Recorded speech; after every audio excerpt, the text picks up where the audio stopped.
Well, there was not a whole lot of suspense in the MVP results.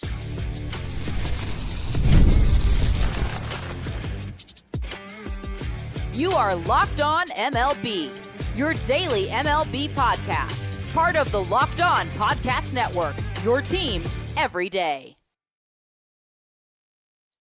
Hello, baseball fans. Welcome to Locked On MLB, part of the Locked On Podcast Network, where it's your team every day. This is the daily podcast. We talk about all of Major League Baseball.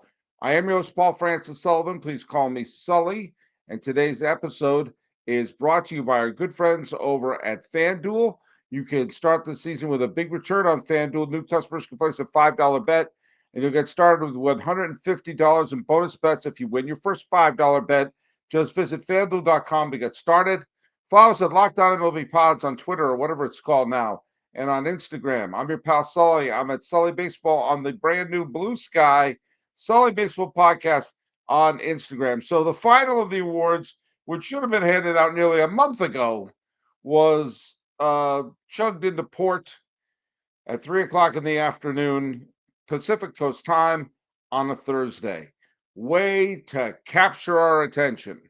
As I said the other day, baseball had a gigantic award ceremony and yet handed out the awards we all wanted to see in what felt like a Zoom reunion from summer camp. But let bygones be bygones. It's time to take a look at who won the MVP. You would have to be the biggest Kansas City Royal fan in the world to not agree that Aaron Judge was the MVP of the American League. He just was, folks. And how can anyone have an issue with that? The reason I say Kansas City Royals is because Bobby Witt Jr. came in second place. I find this kind of interesting. Just take a look at Aaron Judge, who led the league in, if you like WAR, he led the league in WAR. If you like home runs, he led the league in home runs. If you like RBI, led the league in RBI. Like walks, led the league in walk. Highest on base, highest slugging, highest OPS, highest OPS plus, highest ROBA, highest RBAT plus. I don't even know what that means. Highest total bases. And remember, he had a couple of slumping months. Now, of course, people have already brought up the clank on the fly ball and some coming up small in the postseason. That's why they got to hand these out ahead of time. His regular season was phenomenal. And now comes the question, will he be reunited with Juan Soto? I don't know, and neither do you. In fact, the Kansas City Royals met with Juan Soto, the free agent. And I guarantee you they met with him and said, how much is it going to cost? Oh, boy. Well, feel free to have some barbecue when you pass through town and to visit the Negro Leagues Museum when you pass through town. Yikes, we can't pay you. But they could look their fan base in the eye and say, hey, we at least talked to them. Let's breaking down the American League MVP vote. Unanimous first and second. Every voter voted Aaron Judge first. Every voter voted Bobby Witt Jr. second. And that's pretty clear. Now, 3 players got third place votes. Juan Soto got 21 of the votes, and he finished in third place.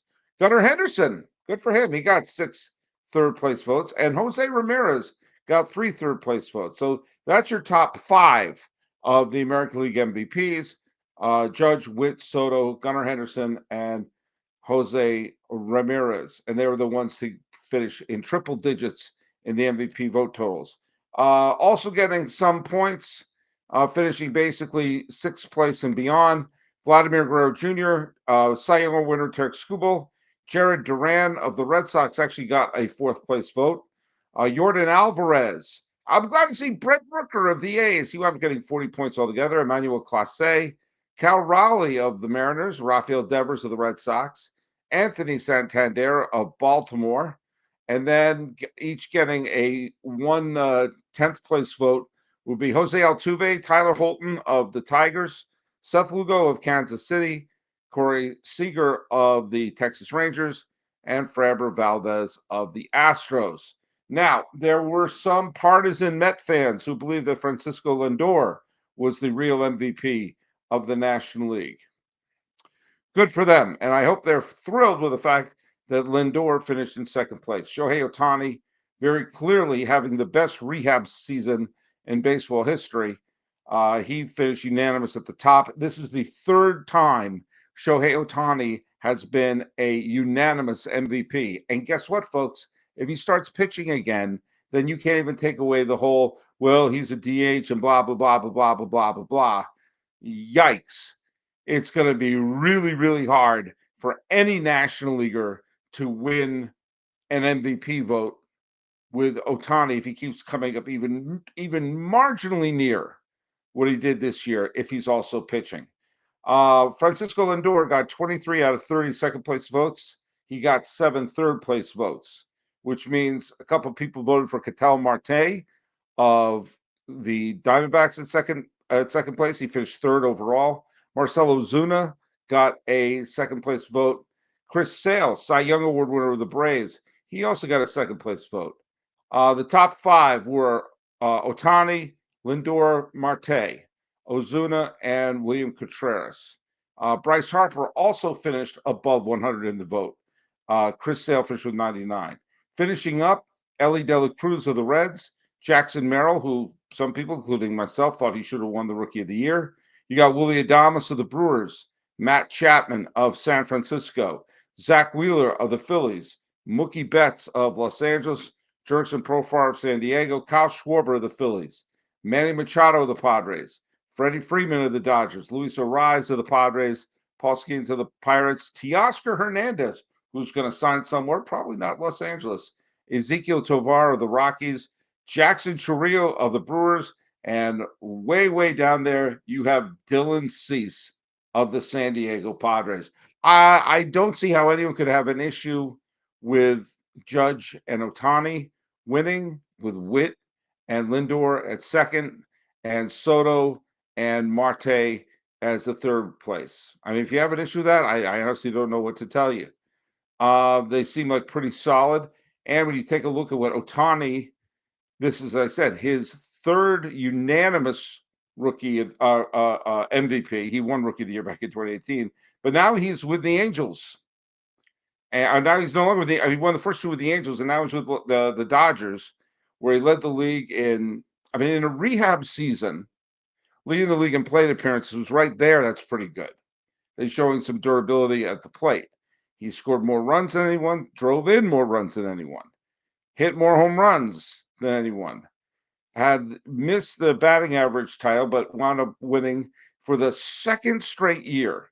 For the second straight year, he has led the league in homers, on-base percentage, slugging percentage, OPS, OPS plus, ROBA, RBAT plus, I don't know what those two mean, and total bases.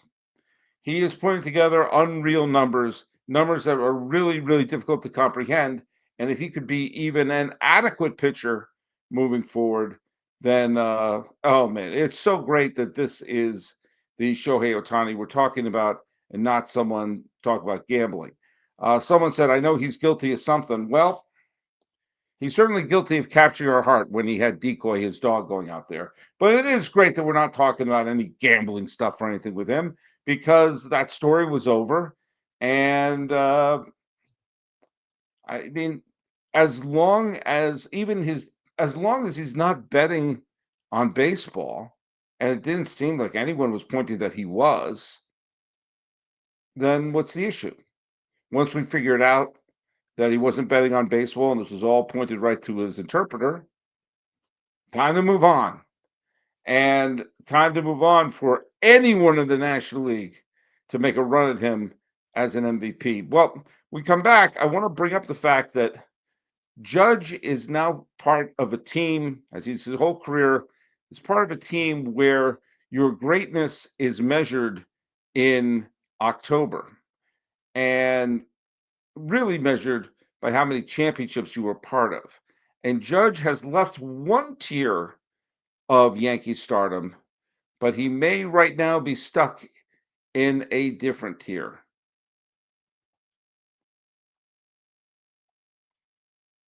Hey, let's hear from our good friends over at Game Time. I have used Game Time before. I used Game Time to get tickets for the National League Championship Series in Los Angeles. Saw the Dodgers clinch the pennant. It was quite a thing. Game Time has a new feature called Game Time Picks that makes getting tickets to see your favorite teams play even easier. Game Time Picks filters out the fluff to show you only incredible deals on great seats so you don't have to waste time filtering through thousands of ticket offers. They have all-in pricing, the total up front with no surprise fees at checkout, and seat views. Get a panoramic view from your seat in the app before you buy. And Game Time Picks makes it easier to save more on sports, concerts, comedy, theater, etc. Take the guesswork out of buying tickets with Game Time Picks. Download the Game Time app, create an account, and use code LOCKEDONMLB for $20 off your first purchase. Terms apply. Again, create an account and redeem the code LOCKEDONMLB for $20 off. Download, easy for you to say. Game Time today. What time is it? It's game time. It is Vic Tim was reminded there was no logic with the interpreter story. We were just told to accept it and move on. Obviously, BS. Okay, Vic. Um, there you go. I didn't think there was any logic, except everything was pointing towards it, and including the FBI. And the FBI doesn't care if Shohei Ohtani is a Dodger or not. Hey, I thought I agreed with you initially, but the evidence seems to point a different direction. So unless you have something to bring up that the FBI isn't going to bring up, and they don't care about the Dodgers, I recommend bringing it forward or just moving on and looking at some cute doggy pics. It is the 22nd of November. Happy birthday, Lisa Zambetti, who is the mother of my two boys. And it is also the birthday of two other people who I think are interesting to bring up when talking about Aaron Judge. Happy birthday to Yusmeiro Petit and Johnny Gomes and Ricky Leday. Why am I bringing up Yusmeiro Petit, Johnny Gomes, and Ricky Leday, other than the fact that it's their birthday? I'll tell you exactly why. Thank you for asking. If you're a giant fan of the Bruce Bochy years and willing to go a little deeper in your dive of big players in those three championships they won at the beginning of the 2010s, Yusmeiro Petit is going to make some Giant fans smile at the memory of what he did in the playoffs. In a key game 2, when the Giants were not favored in the division series against Washington, a game went 18 innings. Count them, 18 innings.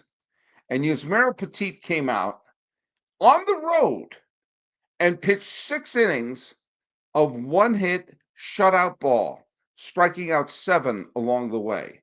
For the first 5 of those 6 innings, every single time the ball left his hand, the Giants could have lost the game on one swing of the bat. Instead, he shut them down for all 6 innings, saved the bullpen, and the Giants went on to upset the Nationals in that playoff series. He pitched also well with 3 shutout innings in one game against the St. Louis Cardinals. He got the win in both of those, and he got a win in the World Series as well out of the bullpen. He pitched brilliantly, allowing only 2 earned runs in 12 2/3 innings of pure relief. If you are a Giant fan who remembers that magical run in 2024, you are going to remember Yusmeiro Petit. If you take a look at his career, he was a middle reliever, spot starter, but most of the time a middle reliever. He threw 80 games when he pitched for the Oakland A's in 2019, and actually pitched very well in 2019 in the COVID year. Both years were playoff teams for the A's. But it was pretty much an unremarkable career. Didn't log a lot of saves, didn't log a lot of wins, middle reliever who came up big in the postseason. The same could be said about Johnny Gomes. Johnny Gomes bounced around between the Reds, the Padres, the Nats, the A's, the Red Sox, the A's again, the Braves, the Royals. He was a part of this, part of that, was not included in the World Series roster in 2008 with Tampa Bay, played in the playoffs with the A's and the Reds, and came up with a huge hit, a big home run in the 2013 Red Sox, the 2013 World Series for the Red Sox that put the Sox in the lead in a critical game 4, with the Red Sox down 2-1, just a day removed from the Alan Craig tripping over Will Middlebrooks play. It was Johnny Gomes with the big home run. And because he was a larger than life personality, the big beard, the crazy sense of humor, he became beloved in Boston. But that beloved in Boston was in big part because he came up big in the postseason, as did Ricky Leday in that magical 1998 season when the Yankees just clobbered everybody. Leday came out and played in the final 50 games or so, played okay down the stretch as they needed some outfield depth. But in the World Series, holy Toledo, he batted 600. He played all 4 games against San Diego, got 6 hits in the 4 games, batted 600 with an OPS of 1.515. He didn't even play the division series. He wound up hitting a critical home run to help douse the Red Sox in the 1999 American League Championship Series, and he wound up winning 2 World Series rings for his trouble.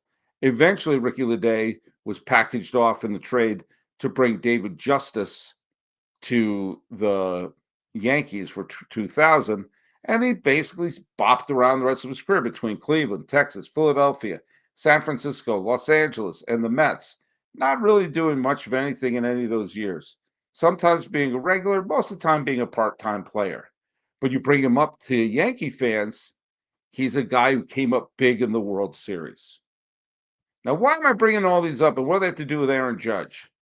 All of those players had unremarkable careers, and yet are beloved by their fan bases because of how they came up big in the postseason, helping win World Series championships for their team. That still hangs over Judge. Even that final game where he homered and got on base 2 more times, all anyone is going to remember is the ball clanking off his glove. He's the captain of the team, and he has to come up big. That's part of his legacy with the Yankees. The Yankees' history is filled with players who were okay in the regular season and became legends because of the postseason. Don Larson was not a pitcher of any note, and yet he's one of the great Yankee legends of all time. Right now, Aaron Judge graduated from one unfortunate tier of Yankee fandom, which was pretty much the exclusive ownership of Don Mattingly, who was the Yankees' biggest star in his career between 1982 and 1995. And he's the biggest star in Yankee history who never went to the World Series, even once. Right now, he has moved up to the Bobby Mercer, Mike Mussina tier of Yankee star. Mike Mussina went to the Hall of Fame, and he played from 2001 to 2008 with the Yankees. You will notice that his career is bookended by Yankee World Series championships in 2000 and 2009. Mussina missed all of it. He pitched very, very well, thank you very much, against the A's in the playoffs in 2001 and pitched well in the World Series. He pitched well against the Red Sox in the Aaron Boone game. But it's one of those, he's had the Hall of Fame career, but without a Yankee win as a championship. The same can be said about Bobby Mercer, who played for some bad Yankee teams, up-and-coming Yankee teams. But by the time they were winning championships, he was in exile in San Francisco and Chicago. When he came back, he got to play in a World Series, much like Mussina played in 2, but never got to win. Never got that championship. And something similar with Jason Giambi, who was a big Yankee star. And yes, I know he was a PD user, but lots of people were PD users. And Giambi would seem to be an easy guy to root for when he was with the Yankees and had some huge, huge years. But without that title, that's part of their legacy. And that's that for Judge as well. Judge has finally gone off the schneid and taken him to the World Series. But think of every Yankee legend out there. Think of them. If you go now, they're running out of numbers to retire at Monument Park. But When you take a look at the great Yankees of all time, when you take a look at the greatest of all time, who do you have? Just by in terms of, I'm not the biggest fan of war, but let's take a look at the war leaders because it's uh, a good benchmark. Number one is obviously Ruth. Two, Gehrig. Three, Mantle. Four, DiMaggio. Five, Jeter. Six, Berra. Seven, Whitey Ford. Eight, Red Ruffing. Nine, Bill Dickey. 10, Mariano Rivera. 11, Willie Randolph. 12, Alex Rodriguez. 13, Aaron Judge. Aaron Judge has the highest career WAR of any Yankee to never win a World Series title. After him, you have Andy Pettitte, Bernie Williams, Ron Guidry, Roy White, Tony Lazzeri, Thurman Munson, Earl Combs, Robinson Cano, Greg Nettles, believe it or not, Brett Gardner, and Bob Shockey. That's right. Of the top 25, top 24 all-time career WAR in the history of the Yankees, a grand total of one does not have a World Series ring, and that's Aaron Judge. Is it his fault? No, but you need that to have that great legacy in Yankee Stadium. Now, he's a cinch because he's already won 2 MVPs. He probably could have won another one along the way, probably will win another one. He's a cinch to have his number retired in the huge numbers retired for the Yankees, because who the hell wants to be number 99? That being said, I talked the other day about the other mountains that have to be climbed by Shohei Ohtani for his legacy. Aaron Judge is pretty close to putting together a Hall of Fame resume right now. He just has to have a couple more MVP caliber seasons, and I think he has it locked up.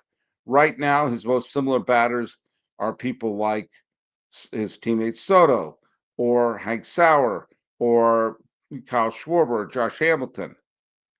Players who are very, very good, but not quite Hall of Famers. He's not there yet. He is very, very close. But it's going to be a tough pill to swallow if he is a Yankee legend and will walk away with as many titles as me.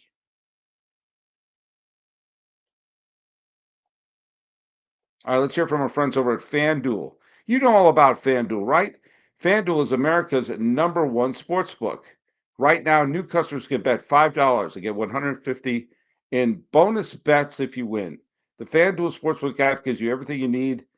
It places live bets on the NFL all in one place. So if you got a hunch in the middle of the game, you can check out the latest stats, view live play-by-play, and so much more on the same page where you place your bets. Just visit FanDuel.com to join today. You'll get started with $150 in bonus bets if you win your first $5 bet. That's FanDuel.com. Never waste a hunch and make every moment more with FanDuel, America's #1 sportsbook and an official sportsbook partner of the National Football League.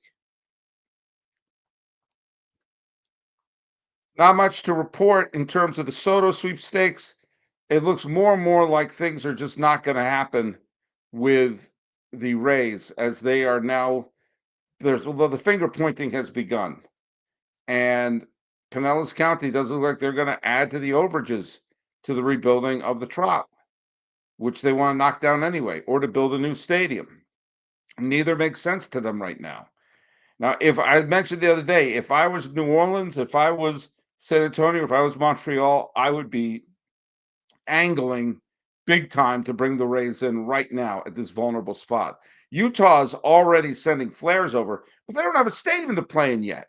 I think they want to put a stadium together, but they don't have it yet. We know Nashville wants to do it, but they don't have a stadium yet either. I need to look into what's possible with Portland. But folks, they can't do this playing in Steinbrenner Field for more than a year. It's just not feasible. And with the deal falling apart, the best case scenario has them having a stadium in 2030. And that's a horrible case scenario. So we're going to see, but I think some of these teams have to be aggressive. I don't like teams moving. I think a team could thrive in Central Florida, but you got to have a place to stay. And it doesn't look like they're going to have that. And Pinellas County shouldn't be paying this kind of money for Major League Baseball, do you? Because that is ridiculous. All right, folks. Well, the weekend is now upon us. So I'm going to take the weekend off, but stay tuned. We have some big news, hopefully coming up with some big trades and big free agent signs. So follow us at Locked On MLB Pods on Twitter or whatever it's called now on Instagram. I'm your pal Sully. I'm at Sully Baseball on Twitter, Sully Baseball Podcast on Instagram, talking about the MVP race and how it has no surprises. This has been Locked On MLB. I'm your host, Paul Francis Sullivan. Please call me Sully.